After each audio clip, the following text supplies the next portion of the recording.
Bismillahirrahmanirrahim.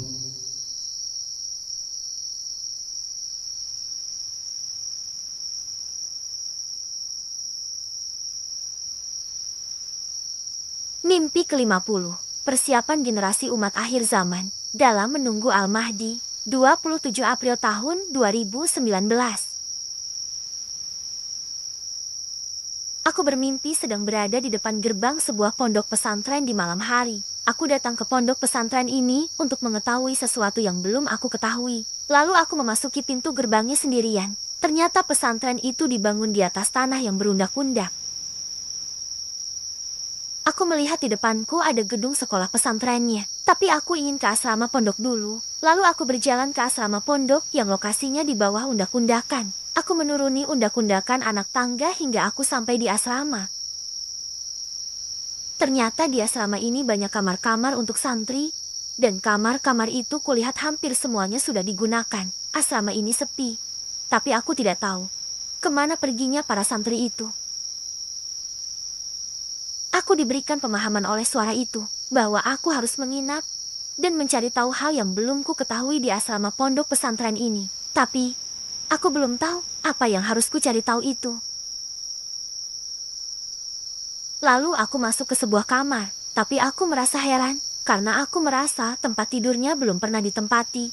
Tapi rasanya ranjang ini sudah disiapkan. Aku jadi penasaran dan ingin mengetahui apa penyebabnya.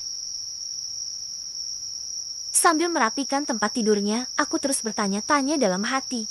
Mengapa ranjang yang sudah disiapkan di kamar ini belum pernah ditempati? Tiba-tiba suara itu datang dan menyuruhku untuk diam dan jangan menanyakan tentang hal itu. Aku patuh pada perintah suara itu dan tidak mempertanyakannya lagi. Lalu aku keluar dari kamar itu dan tiba-tiba aku ingin mengecek kamar mandi di pondok ini. Dalam mimpi ini aku merasa aku sudah memesan untuk dibuatkan kamar mandi untuk digunakan di pondok ini sesuai dengan yang kuinginkan. Aku melihat kamar mandi itu dan memeriksanya. Bentuknya bagus sesuai pesananku dan masih baru dan sama sekali belum pernah dipakai. Bahkan aku merasa aku adalah orang pertama yang menggunakan kamar mandi ini.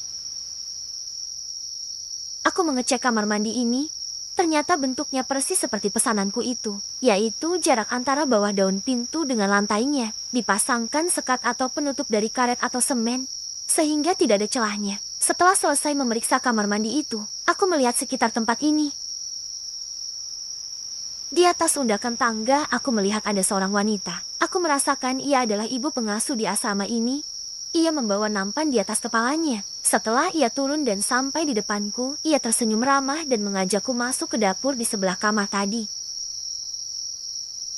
Ternyata, ia membawakan makanan untukku. Aku melihat ada nasi, sayur, lauk, dan ada juga makanan ringan berupa sebungkus kedelai goreng. Lalu ibu itu memintaku untuk makan dulu. Tapi dalam mimpi ini aku merasa, aku sedang menunggu kedatangan seseorang yang sangat penting. Entah mengapa aku merasa ingin menunggunya dan ingin makan bersamanya jika ia sudah datang nanti. Aku merasa yang kutunggu itu adalah pemuda yang bersamaku di mimpiku yang sebelumnya, yakni mimpi 38. Pemuda, Imam Mahdi, dan batu bata masjid kuno Baitul Maqdis. Jadi aku hanya mengambil makanan ringan itu saja, dan aku bersikeras menunda makan hingga pemuda itu datang. Lalu ibu itu menasihatiku agar aku sabar menunggu pemuda itu. Ia berkata, kalau mengantuk, tidur saja dulu. Lalu aku masuk ke kamar itu dan duduk menunggu di ranjang yang sudah disiapkan itu. Aku memandangi langit-langit kamar. Tiba-tiba langit-langit kamar ini terbuka lebar, sehingga aku bisa melihat langit malam yang tenang dengan leluasa. Tapi aku jadi sangat heran, karena langit malam itu terlihat sangat terang dan berwarna biru, dan banyak bintang yang berkelap-kelip. Saat aku masih heran dengan apa yang kusaksikan itu, tiba-tiba suara itu datang dan berkata, "Kamu baru melewati 4 ketentuan. Sabarlah, dan jangan bertanya lagi." Sebagaimana kisah Musa dan Khidir, dan aku langsung teringat bahwa sebelumnya aku telah membaca terjemahan surat Al-Kahfi tentang kisah Nabi Musa dan Nabi Khidir. Tiba-tiba aku merasa sangat mengantuk dan ingin tidur. Dan saat aku merebahkan badanku di ranjang yang sudah disiapkan ini, lalu aku terbangun.